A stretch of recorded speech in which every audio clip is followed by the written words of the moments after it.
Hola para todos, espero que se encuentren muy bien. Quiero darle la bienvenida a cada uno de ustedes, amigos, hermanos, que al día de hoy se suman a este tiempo de estudio bíblico. Estamos aproximándonos ya a la quinta semana de este estudio bíblico que hemos titulado Conociendo al que nos conoce y cuya línea temática principal corresponde a los atributos de Dios. ¿Qué tal si en este día, en esta tarde, apagamos nuestros celulares, los ponemos en silencio y disponemos de nuestra vida, nuestro tiempo y todas las cosas para que este tiempo de estudio de la palabra de Dios pueda ser verdaderamente fructífero y que cada uno de nosotros pueda sacar el mayor provecho a lo que la palabra de Dios tiene para enseñarnos el día de hoy? Oremos y comencemos este tiempo de estudio de la palabra de Dios.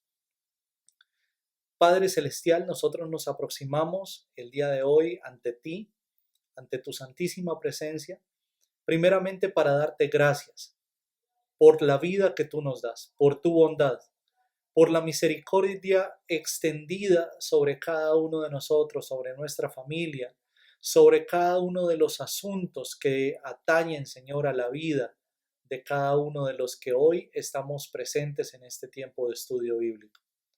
Queremos colocar en tus manos, Señor, nuestra vida, nuestras necesidades, las inquietudes de nuestro corazón, Señor, todo lo que somos, todo lo que pensamos y aún todo lo que anhelamos, Señor, está en tus benditas manos y queremos rogarte que en este día, cuando disponemos nuestra vida en tus manos para estudiar tu palabra, sea tu Espíritu Santo el que nos guíe, el que abra nuestro entendimiento, el que nos llene de la gracia para que podamos entender también, Señor, lo que tú tienes para cada uno de nosotros. Padre, gracias por la Biblia, gracias por tu palabra, porque es a través de ella que te podemos conocer y es a través de ella que también podemos conocer tu bendita voluntad para cada uno de nosotros. Alabamos y exaltamos tu santo nombre. Amén y amén. Bien, amados amigos y hermanos, una vez más bienvenidos a este tiempo de estudio bíblico. Ya como les había dicho, esta es la quinta semana del estudio que hemos titulado Conociendo al que nos conoce y el eje central de este estudio no es otro que los atributos de Dios. El día de hoy nos aproximamos a un quinto atributo que queremos estudiar y es la supremacía de Dios. Para introducir de una manera mucho más práctica y que nos permita integrarnos también al estudio de la palabra del Señor, quiero entregarles 3 instrucciones muy sencillitas que usted las va a poder desarrollar allí en su casa junto con su familia o junto con las personas que usted está pasando este tiempo de cuarentena. En primer lugar, todos los miembros de la familia o todas las personas allí reunidas deben participar. En segundo lugar, cada apreciación, cada opinión que usted va a dar el día de hoy debe ser breve y concreta. Y en tercer lugar, cada uno debe responder a la pregunta ¿qué cree que significa la supremacía de Dios? Y para esto tienen ustedes 3 minutos a partir de ya. Nuestro anhelo es conocerte más, ser sensibles a tu voluntad, darle a otros lo que tú nos das, tu esperanza, tu perdón, tu paz. Nuestro anhelo es conocerte, Dios. Ven, transforma nuestro corazón, que tu voz escuche nuestra voz, sea tu cruz nuestra mejor razón. Porque ahora conocerte todo se hace tan pequeño comparado con tu gracia y tu bondad. Porque ahora conocerte todo es vano y pasajero, nada importa en este mundo si no estás, Señor. Nuestro anhelo es conocerte más, ser sensibles a tu voluntad, darle a otros lo que tú nos das, tu esperanza, tu perdón, tu paz.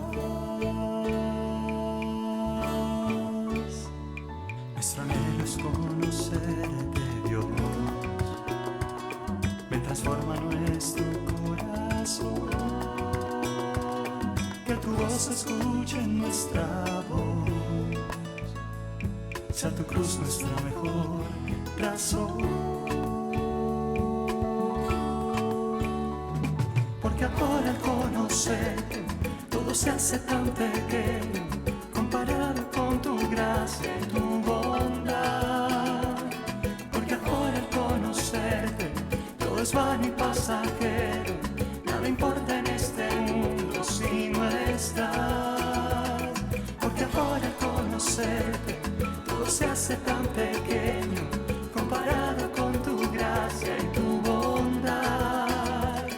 Porque ahora al conocerte todo es vano y pasajero, nada importa en este mundo si no estás. Porque ahora al conocerte todo se hace tan pequeño comparado con tu gracia y tu bondad. Porque ahora al conocerte todo es vano y pasajero, nada importa en este mundo si no estás, Señor. Nuestro anhelo es conocerte más. Nuestro anhelo es amarte más. Nuestro anhelo es conocerte más. Nuestro anhelo es amarte más. Nuestro anhelo es conocerte más. Nuestro anhelo es amarte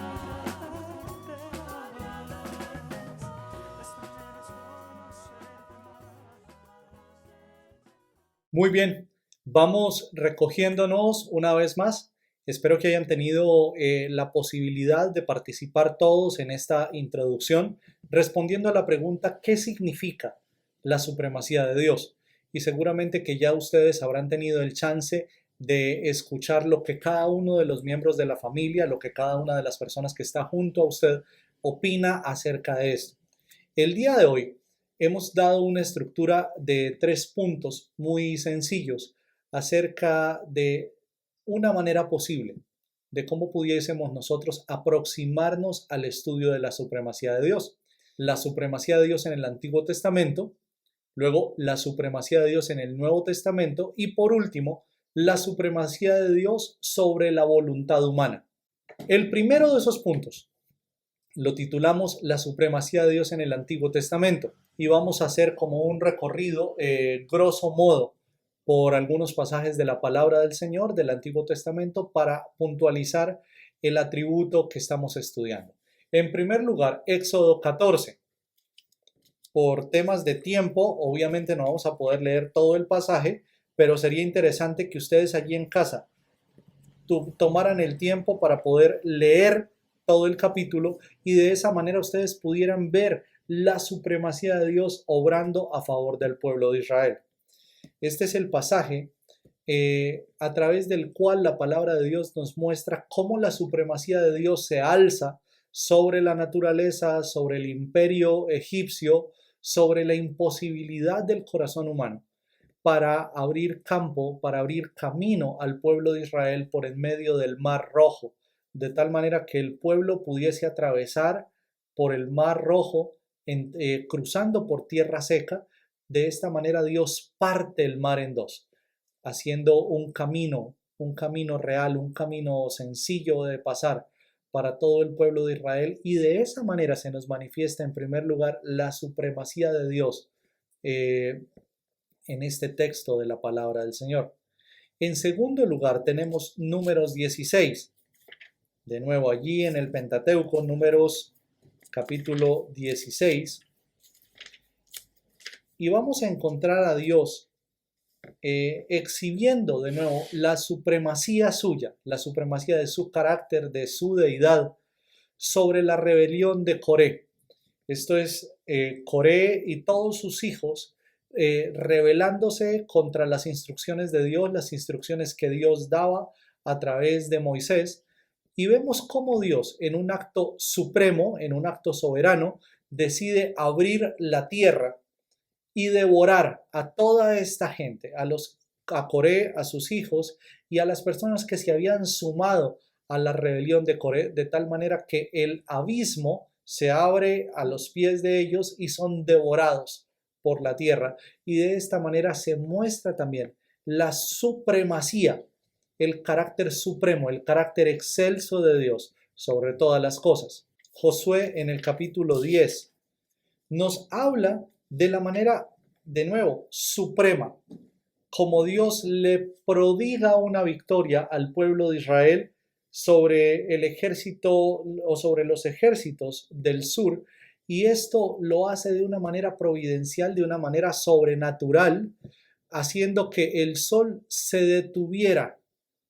Y esto claramente rompe con todas las leyes de la naturaleza, todas las leyes de la física, todas las leyes naturales que nosotros conocemos al día de hoy. Dios hace que el sol se detenga y de esta manera extiende las horas de luz para que el pueblo de Israel en pleno pudiese llevar a cabo esta victoria atronadora sobre los ejércitos del sur en el proceso de conquista de la tierra prometida. El texto bíblico avanza y vamos a encontrar en el primer libro de los Reyes, capítulo 17, al profeta Elías, dice el texto, siendo alimentado por cuervos. Frente a este pasaje, seguramente que hay dos corrientes interpretativas, de repente haya más, pero las dos más significativas hablan en primer lugar que el texto, cuando habla de cuervos que alimentan a el profeta Elías, son cuervos reales, es decir, las aves estas negras, estas aves astutas, Dios usándolas para dar alimento al profeta. En segundo lugar, la otra corriente interpretativa que aborda este pasaje habla de los cuervos como si se tratara de gente que no es parte del pueblo de Israel, gente que no es del pueblo de Dios, pero que ahora Dios los mueve en obediencia para que ellos vengan y traigan alimento al profeta Elías. Como quiera que sea, bien sea que usted esté ubicado en la corriente de los pájaros o de las personas, el tema es que la supremacía de Dios se alza, se levanta para manifestar su gracia, moviendo bien sea a la creación o moviendo a los seres humanos para cumplir su propósito soberano.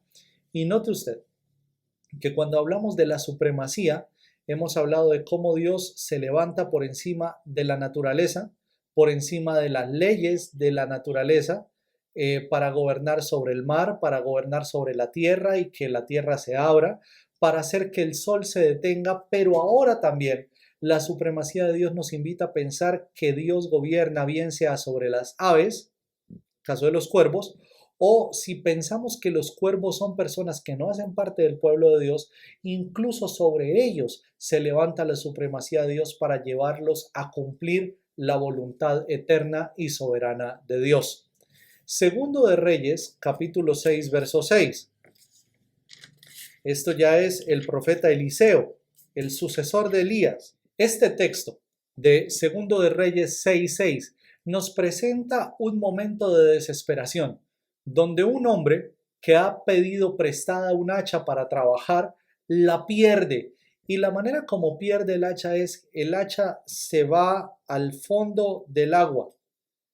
Ahora el profeta Eliseo está allí y el profeta Eliseo viene en ayuda de este hombre, viene a socorrerlo, a apoyarlo, a ayudarlo. El profeta tiene una manera muy particular de orar y es que toma una rama de un árbol, un palo, y lo echa al agua. En el momento que el profeta echa ese palo al agua, la cabeza del hacha metálica flota. Y note usted la manera suprema y soberana como Dios rompe las leyes de la naturaleza que Él mismo ha diseñado para que su poder, para que su gracia, para que su soberanía se haga evidente. Y otra vez, todo esto nos manifiesta cómo la supremacía de Dios está por encima de toda ley de la naturaleza, de todo lo creado, bien sean animales o personas. Dios está por encima de todas las cosas. Y eso nos invita de nuevo a pensar en lo grande, en lo maravilloso, en lo sublime que es el Dios que usted y yo tenemos como Padre en los cielos. Primer libro de Crónicas, capítulo 29, versículos 11 al 12. Tuyos, oh Señor, son la grandeza, el poder, la gloria, la victoria y la majestad. Todo lo que hay en los cielos y en la tierra es tuyo, oh Señor, y tuyo es tu reino. Te adoramos como el que está sobre todas las cosas. La riqueza y el honor solo vienen de ti, porque tú gobiernas todo. El poder y la fuerza están en tus manos, y según tu criterio, la gente llega a ser poderosa y recibe fuerzas. Y note usted, la supremacía no está en las manos de ningún ser humano. La supremacía realmente está en las manos de Dios, y Dios en su propio criterio, en su propia prudencia, decide a quién dar poder, a quién dar fuerza, a quién elevar o a quién bajar, porque eso hace parte de la supremacía de Dios, es decir, la manera como Dios soberanamente gobierna sobre todo lo creado. Y para esto necesitamos afirmar que ningún ser humano, que ningún imperio de la tierra, que ninguna nación poderosa puede llegar a pensarse, a creerse o a sentirse supremo, porque realmente todo el poder que el ser humano llegue a tener es solamente porque Dios en su misericordia lo ha derramado sobre el ser humano. Segundo libro de Crónicas 26. Y oró el rey Josafat diciendo: Oh Señor, Dios de nuestros antepasados, solo tú eres el Dios que está en el cielo. Tú eres el gobernante de todos los reinos de la tierra. Tú eres fuerte y poderoso y nadie puede hacerte frente. Cuando nosotros pensamos en un Dios que es supremo, necesitamos afirmar también que nadie, ni visible ni invisible, puede soportar, puede aguantar, puede contener el avance de la voluntad, el avance del poder, el avance de la presencia misma de Dios.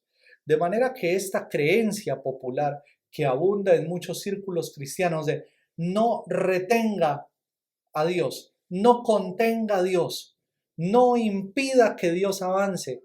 Mire, no puede ser nada más desenfocado, pero por otro lado nada más ridículo que esto, porque no existe ser en la creación que pueda soportar el avance de Dios. Si Dios es supremo, si Dios es eterno y todopoderoso, como creemos que es, porque la Biblia así nos lo enseña, ¿quién entonces puede levantarse para contener el avance de Dios? Nadie, definitivamente. El siguiente texto de la palabra de Dios que vamos a leer es Job 23:3. Pero una vez que él haya tomado su decisión, ¿quién podrá hacerlo cambiar de parecer? Lo que él quiere hacer, lo hace.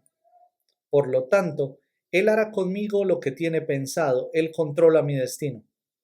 Con toda razón estoy tan aterrado ante su presencia. Cuando lo pienso, el terror se apodera de mí. Dios me ha enfermado el corazón, el Todopoderoso me ha aterrado. No me han destruido las tinieblas que me rodean, ni la densa e impenetrable oscuridad que está por todas partes.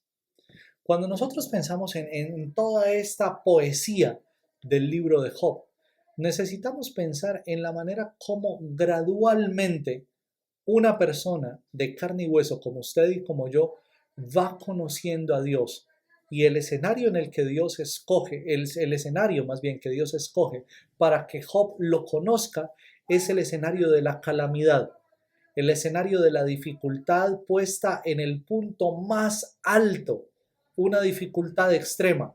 Es el escenario donde Dios se revela, se manifiesta, se da a conocer a este hombre llamado Job. En ese proceso de revelación divina a este hombre, llega a persuadirlo de lo siguiente: una vez que Dios haya tomado su decisión, ¿quién podrá hacerlo cambiar de parecer? Lo que Él quiera hacer, lo hace. Y esto debiera ser una verdad muy firme en el corazón de cada uno de nosotros como iglesia del Señor, cuando al día de hoy abundan las falsas enseñanzas, las falsas doctrinas, las falsas corrientes que invitan a la gente a pretender que usted y yo podemos cambiar la voluntad de Dios.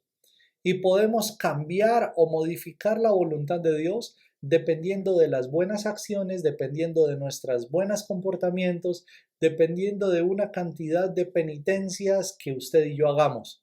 Cuando la palabra del Señor lo que nos dice es que todo lo que Dios se ha propuesto lo hace, independientemente de lo que usted y yo hagamos, pensamos, digamos, la voluntad de Dios se cumple por encima de todos nosotros.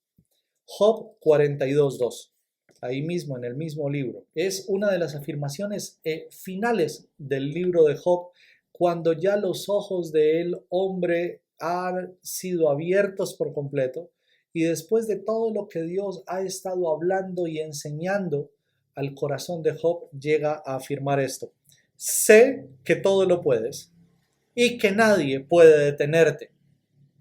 Sé que todo lo puedes y que nadie puede detenerte. Y la supremacía y la omnipotencia de Dios aquí van de la mano. Y nosotros necesitamos creer firmemente esto, que Dios es todopoderoso no solamente para hacer lo que nos gusta que haga, sino que Dios también es todopoderoso para ejecutar su voluntad, aunque en muchos momentos esa voluntad nos resulte difícil de entender, de digerir, de procesar. No, la voluntad de Dios siempre será agradable para nosotros, por lo menos no en principio.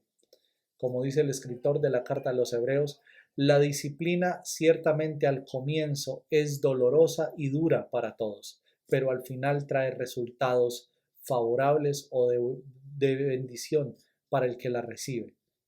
Cuando nosotros pensamos en la voluntad de Dios, al comienzo, en muchos momentos de nuestra vida, esa voluntad no necesariamente va a ser fácil de asimilar, de aceptar, de digerir. Pero aquí está: conozco que todo lo puedes y nadie puede detenerte.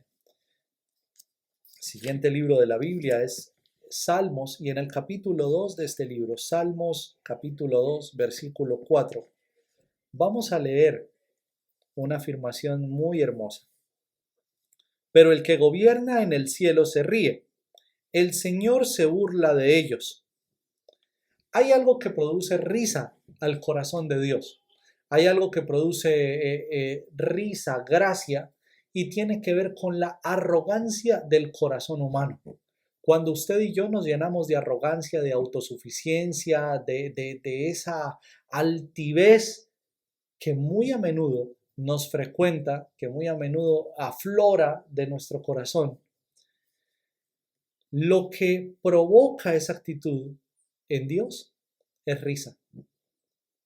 Es como saber que una persona que está hecha de polvo, de tierra, se cree tanto que lo único que puede producir en el corazón de Dios es risa.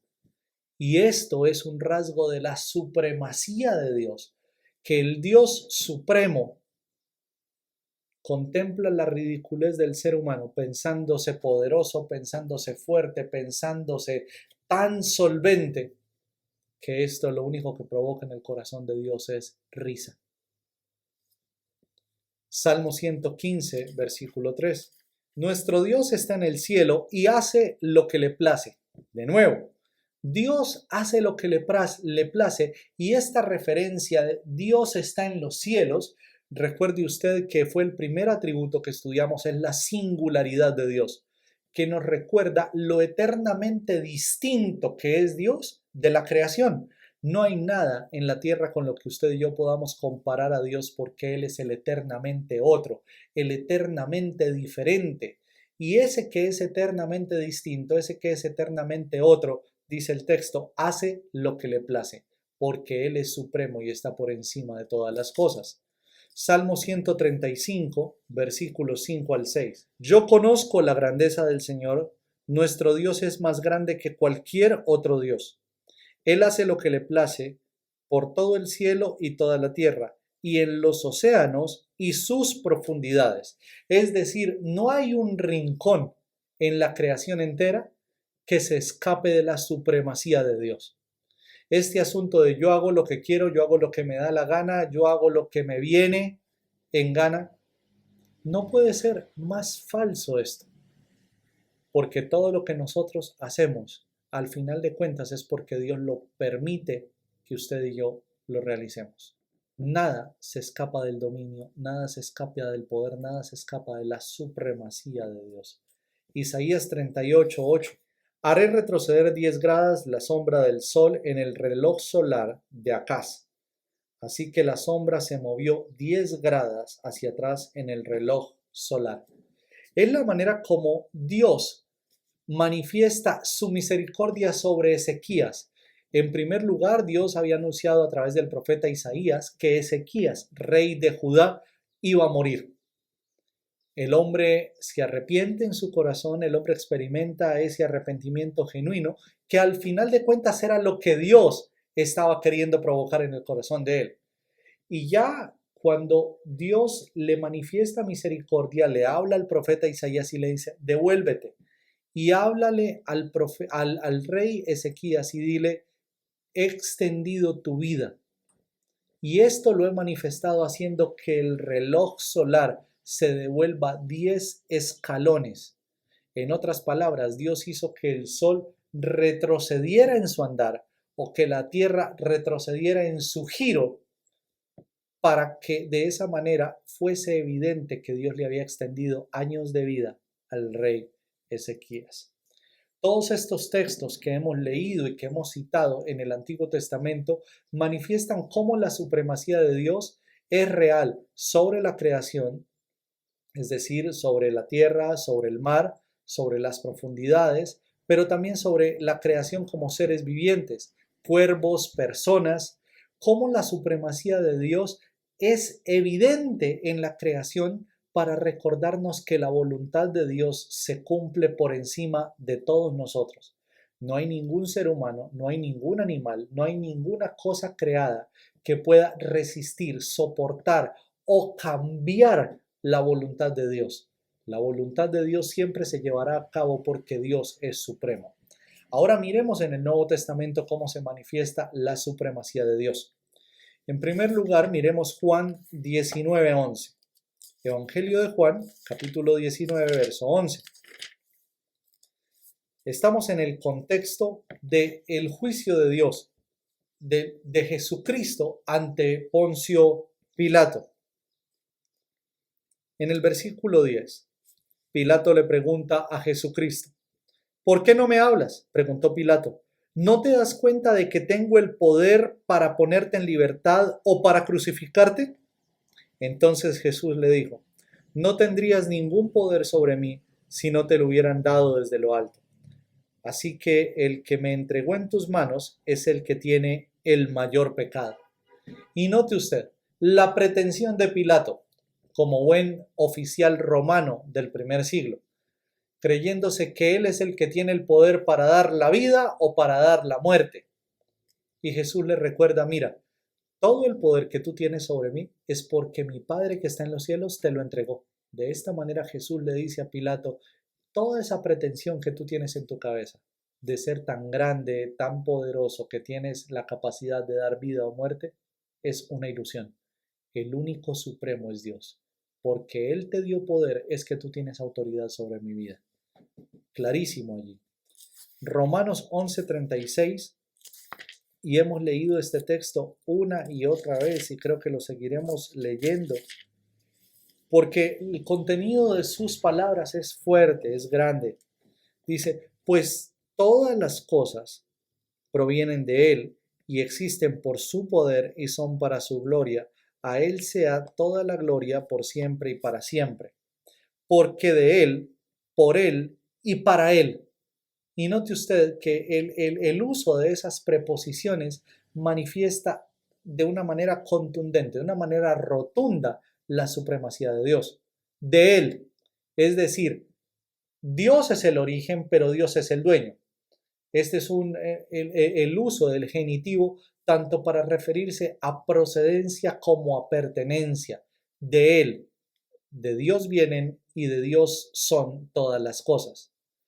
Por Él, es decir, todo llegó a ser por medio de Él, lo cual implica que Dios es el agente creador, pero también dice para Él, es decir, el telos, el fin, el propósito último de todas las cosas es exaltar el nombre de Dios. Y de esa manera el apóstol Pablo nos resume la supremacía de Dios a través de esas tres preposiciones. De Él, por Él y para Él son todas las cosas, y a Él sea toda la gloria por siempre y para siempre. Efesios 1:11. Es más, dado que estamos unidos a Cristo, hemos recibido una herencia de parte de Dios, porque Él nos eligió de antemano y hace que todas las cosas resulten de acuerdo con su plan. De nuevo, habíamos hablado anteriormente acerca de la presciencia y un par de semanas antes hablamos acerca de los decretos. Y note usted cómo se entrelazan los atributos de Dios. El día de hoy estamos estudiando la supremacía y hemos visto que este pasaje, Efesios 1:11, tiene que ver con la supremacía, tiene que ver con los decretos, tiene que ver con la presciencia, de manera que la palabra de Dios en conjunto nos va a manifestar muchos de los atributos de Dios en varios momentos. Y este pasaje particularmente nos recuerda que todas las cosas se hacen conforme a la voluntad de Dios y así ha de ser. Santiago 4:13 al 15. Presten atención ustedes que dicen, hoy o mañana iremos a tal o cual ciudad y nos quedaremos un año. Haremos negocios allí y ganaremos dinero. ¿Cómo saben qué será de su vida el día de mañana? La vida de ustedes es como la neblina del amanecer, aparece un rato y luego se esfuma. Lo que deberían decir es, si el Señor quiere, viviremos y haremos esto o aquello. De lo contrario, dice el verso 16, están haciendo alarde de sus propios planes pretenciosos y semejante jactancia es maligna. En otras palabras, cuando usted y yo nos creemos tantísimo, estamos pecando porque estamos llegando a pensar que nuestros planes se pueden ejecutar por encima incluso de la voluntad divina. Piense usted que la jactancia del ser humano es lo que antecede a la ruina del mismo. Cuando nosotros tanto llenamos nuestro corazón de alarde, de arrogancia, estamos próximos a caer en un abismo profundo de desesperación, porque Dios no comparte su gloria con nadie. Apocalipsis 4:11. Tú eres digno, oh Señor nuestro Dios, de recibir gloria y honor y poder, pues tú creaste todas las cosas y existen porque tú las creaste según tu voluntad. Y note acá, Dios es digno de recibir gloria, honor y poder. ¿Por qué razón? Porque tú creaste todas las cosas y todas las cosas existen, es decir, no solamente las crea, pero las sustenta y existen según tu voluntad. De manera que la voluntad suprema de Dios, la voluntad excelsa y soberana de Dios, nos recuerda una vez más la supremacía de Dios ahora en el Nuevo Testamento. Y note usted, todo esto nosotros lo vemos en el texto bíblico, tanto en el Antiguo como en el Nuevo Testamento, y llegamos a pensar, sí, pero ¿eso conmigo qué? ¿Eso conmigo qué? Vamos a ver cómo la supremacía de Dios está por encima de la voluntad del ser humano. Este es el tercer punto de este estudio y vamos a ir adelante. Éxodo 34:24. Yo expulsaré a las naciones en tu paso y expandiré tu territorio para que nadie codicie ni conquiste tu tierra mientras te presentas ante el Señor tu Dios esas 3 veces al año. Les pongo en contexto.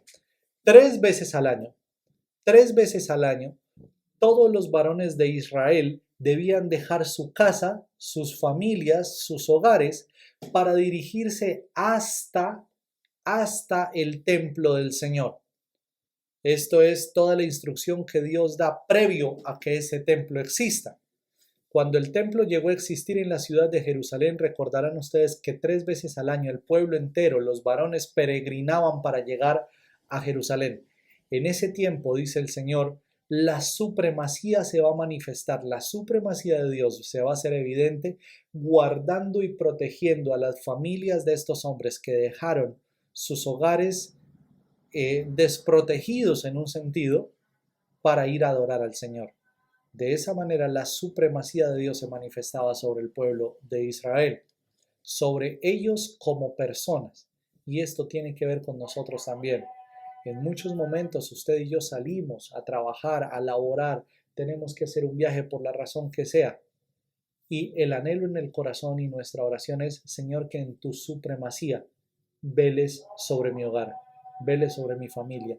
En este tiempo, cuando usted y yo no podemos tener contacto físico cercano por razón al aislamiento preventivo, la gracia de Dios debe persuadir el corazón de cada maestro, de cada pastor, de cada hombre que está a cargo de la iglesia del Señor, invitándonos a pensar que si bien nosotros enseñamos y predicamos y acompañamos a los hermanos de la iglesia, en primer lugar, el que vela sobre la iglesia para cuidar de ella, para preservarla, para animarla en todas sus luchas, es el mismo Dios de Israel.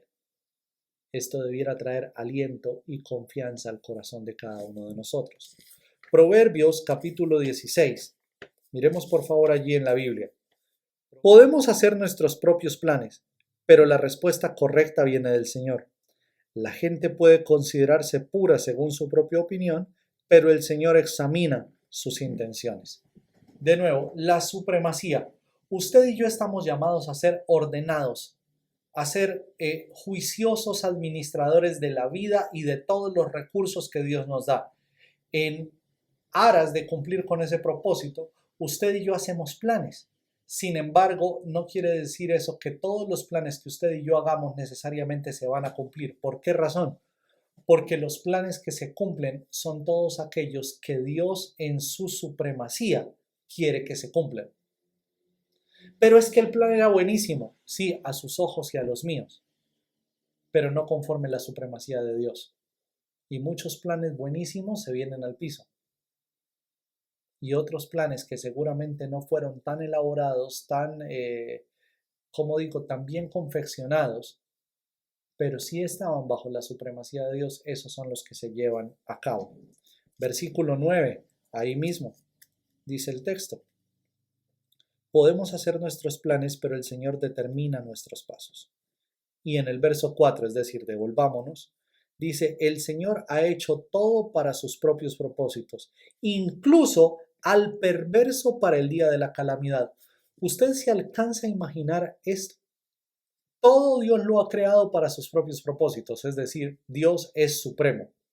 Incluso Dios tiene reservado al malo para el día de la calamidad, es decir, al ladrón, al asesino, al delincuente, Dios lo tiene reservado para cumplir con esa persona un propósito específico en la vida de cada uno. Y es tremendo llegar a pensar esto.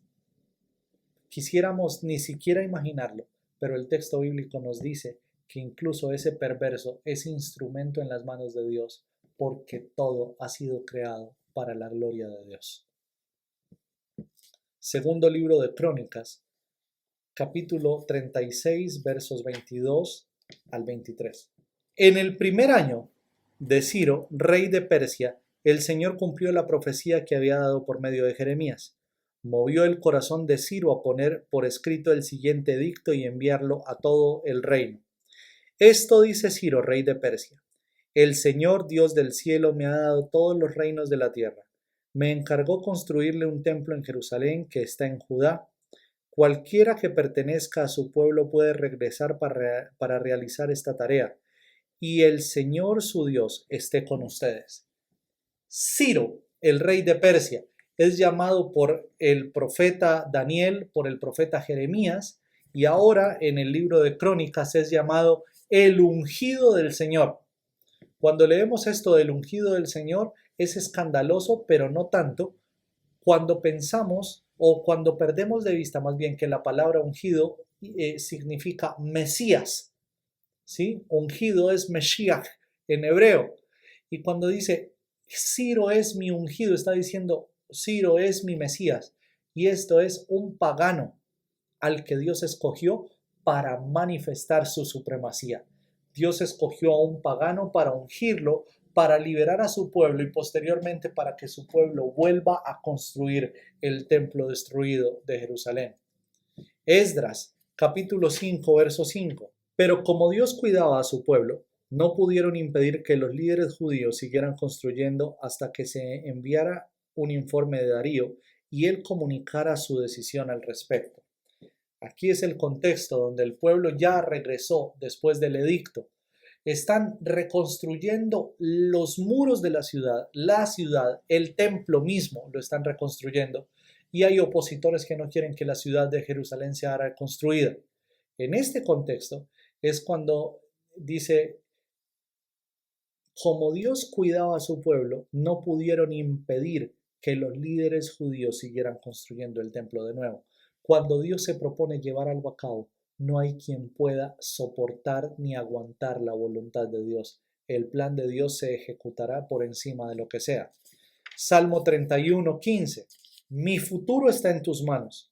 Rescátame de los que me persiguen sin tregua.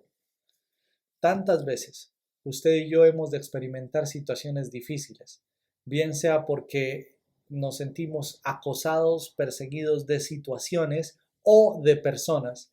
Y el salmista nos invita a poner la confianza en la supremacía de Dios, afirmando, mi futuro está en tus manos, no en las manos de nadie más. Mi futuro está en tus manos.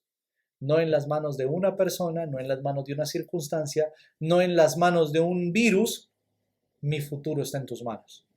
De esa manera, nuestra vida reposa confiadamente en la voluntad divina. Salmo 37:7. Quédate quieto en la presencia del Señor y espera con paciencia a que Él actúe. No te inquietes por la gente mala que prospera, ni te preocupes por sus perversas maquinaciones. Tanto el Salmo 37 como el 73 son una reflexión de dos salmistas distintos acerca de la forma como nosotros nos inquietamos cuando vemos prosperar al malo, cuando vemos prosperar al que no cree, cuando vemos prosperar al que hace cosas terribles y decimos, pero ¿cómo si este no cree, prospera de esa manera? Y el Señor en estos dos salmos, 37 y 73, nos recuerda que puede que terrenalmente estas personas prosperen muchísimo, pero el final de esas personas será desastroso. Y en ese contexto dice, quédate quieto en la presencia del Señor y espera con paciencia que Él actúe. En otras palabras, deja de codiciar lo que no tienes, confía en el Señor y no te inquietes por la gente mala que prospera y menos te preocupes por sus perversas maquinaciones. Y por último, cuando pensamos en cómo la supremacía de Dios se manifiesta sobre nosotros como seres humanos, quiero invitarles a volver a Juan 19:11, este texto que nos habla acerca del juicio de Dios delante de Pilato. Jesús le dijo, no tendrías ningún poder sobre mí si no te lo hubieran dado desde lo alto. Así que el que me entregó en tus manos es el que tiene mayor pecado. Jesús, hablando con la autoridad romana de más alto rango en Israel, y le dice, tú no tienes poder sobre mi vida. El poder que tienes es porque mi Padre que está en los cielos te lo dio. Y de esa manera debiésemos nosotros contemplar también que cada vez que Dios nos pone en una posición de autoridad es por su sola voluntad. Y no es para que nos enseñoreemos de las personas que Dios ha puesto bajo nuestro cuidado, sino al contrario, para que seamos instrumentos de cuidado, de protección, de provisión para todas esas personas sobre quienes Dios manifestó su supremacía, colocándonos a nosotros en un lugar de autoridad. Papá, mamá, esposo, esposa, hijos que cuidan a sus padres. Cada uno de ustedes, cada uno de nosotros tiene de alguna manera autoridad sobre alguien más. Esa autoridad que usted y yo tenemos es un simple rasgo de la supremacía de Dios, recordándonos cuán responsables somos de administrar con gracia, con responsabilidad y con amor eso que Dios ha puesto en nuestras manos. Si usted y yo tenemos poder, si usted y yo tenemos algún grado de autoridad, si usted y yo alguna responsabilidad tenemos, es porque Dios nos la ha entregado y estamos llamados a administrarla de la mejor manera posible para que toda la gloria, toda la honra y toda la exaltación sean para Dios. ¿Qué tal si terminamos este tiempo compartiendo y orando? Quiero invitarles para que de nuevo todos los miembros de la familia, todos los que están allí en su hogar, participen de este tiempo. Deben ser breves en sus respuestas y muy concretos. ¿Y qué tal si ahí reunidos cada uno responde qué aprendió sobre la supremacía de Dios? Tómense un tiempo para compartir esto, de qué fue lo que aprendieron acerca de la supremacía de Dios.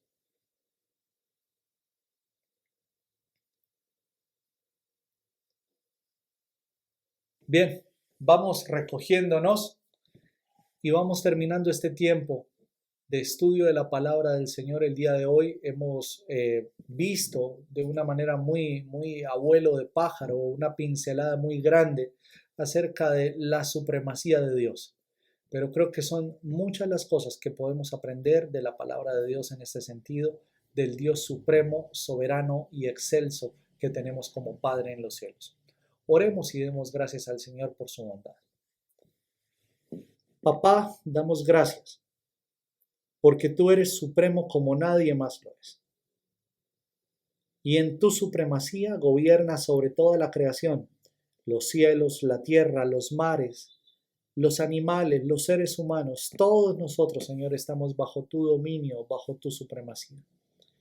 Queremos rogarte, Señor, que nos des un corazón humilde y lleno de confianza en ti, para que podamos cada día de la vida depender de ti, sabiendo que son tus planes los que se ejecutan por encima de los nuestros.